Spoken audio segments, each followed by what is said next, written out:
I can't wait to show you Arcadia Farms. What Gail is doing here is incredible, and she has been at it for over 9 years, and the transformations that are going on to make this soil healthy and raise livestock that are just having the best lives is beautiful. So come with me, let's go check it out.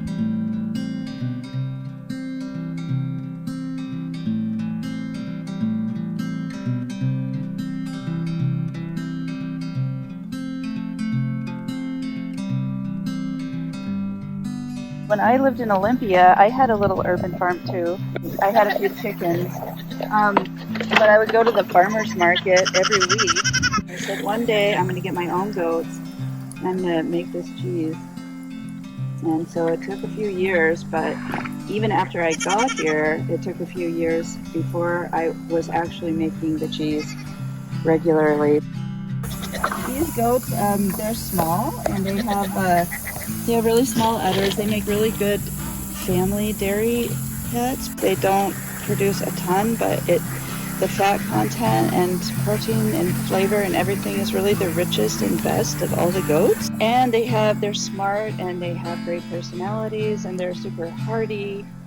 Came from Africa where they lived under really difficult conditions, so they're a really good beginner goat.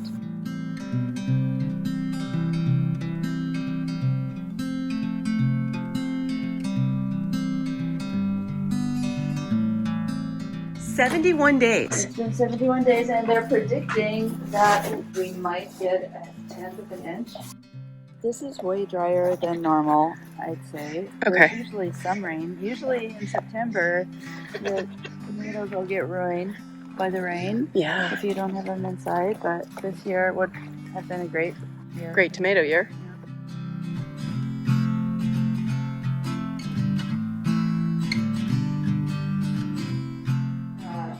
I was looking at farms in Squim, and they're in the center of the rain shadow. So I just couldn't do it because that you would get irrigation rights.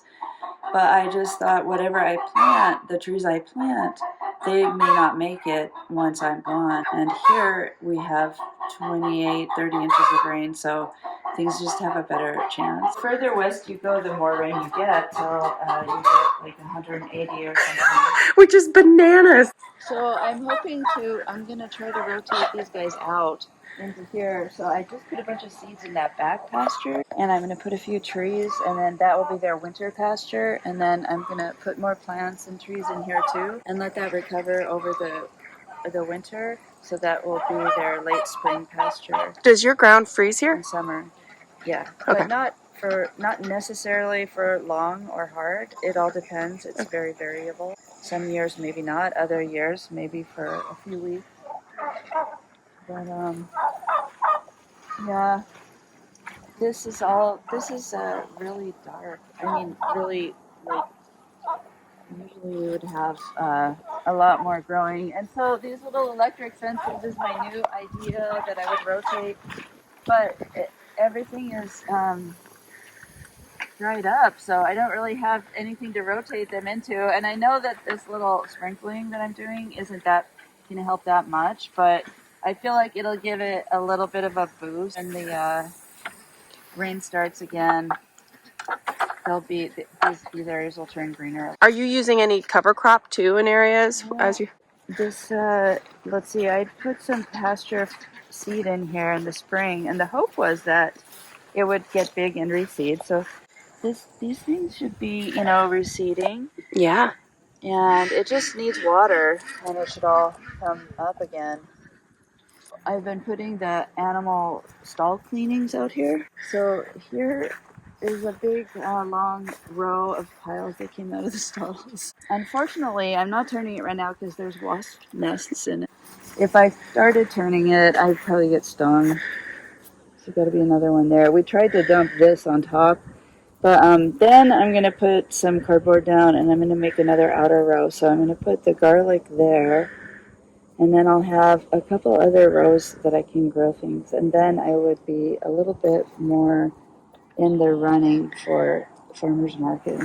I've been encroaching and diminishing the lawn over 9 years, and I think with this next load, it's going to take out the last bit of lawn.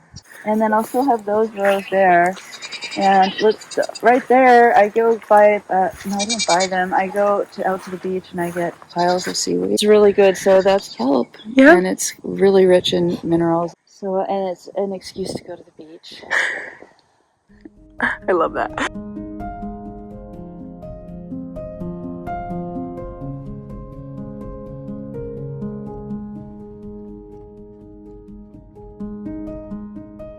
This one is maybe 3 years old.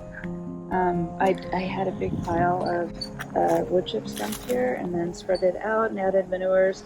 And it's just turned out to be a really excellent lettuce garden because it gets the shade from the boros. And the cabbages and everything really loves that. Plus, I can take weeds and things and just throw them over the fence, things that the animals can eat. Of course, easier to get the manures and amendments in here. And it's doing pretty well given how hot and dry it's been. I love your nasturtiums. They're the best weed you could ask for. The fruit's been really troubled. But so I had cherry trees.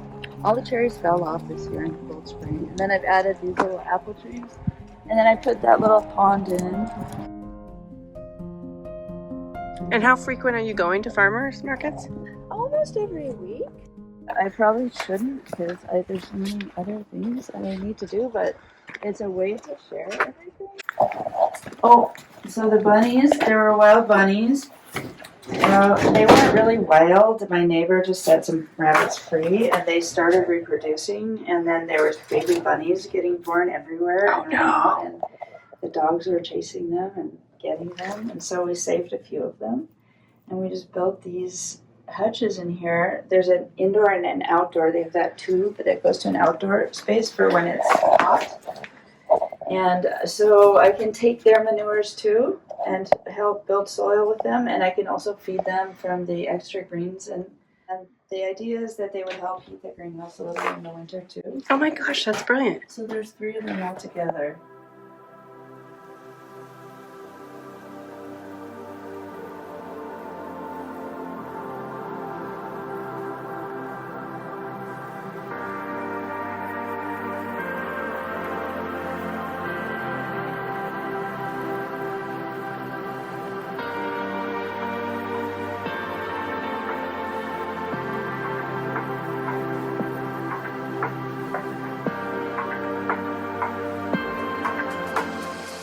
I have one strong hive, and one hive always has trouble getting through the winter.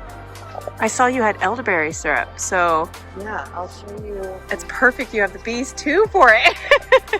Oh yeah, Oh my and gosh. I got almost 2 gallons of honey this year. So syrup, and I'm mixing it with my own honey and taking that to the farmer's market, and it's really good. It really helps with colds, and it's also just really delicious.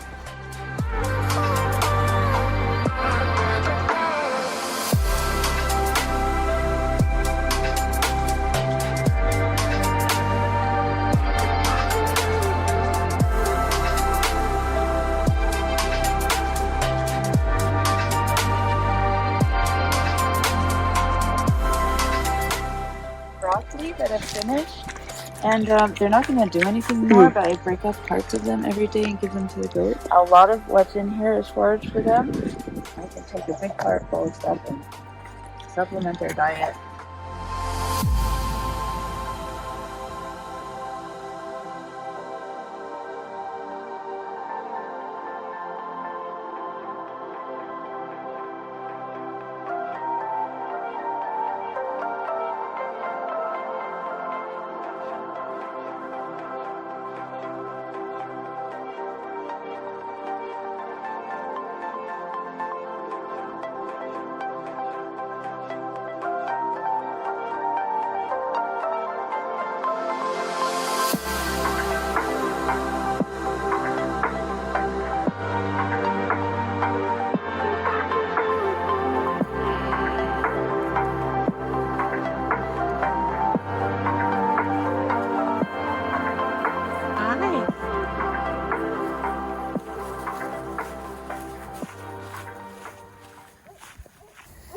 you guys.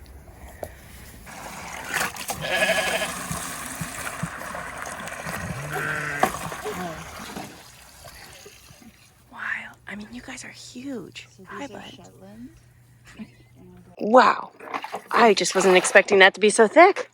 When do you shave them? Well, in the spring, Shetlands we just shave once a year or shear. And so I have their wool and I make some little I can felt soaps and also just learn to do felted animals and stuff. So I'm hoping to bring a bunch of that to the farmer's market, but that takes time. And so I'm waiting for the time. I just am in awe. This is like...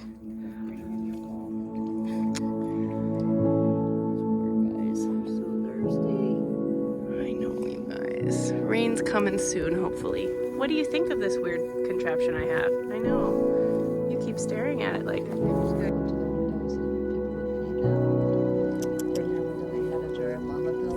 you.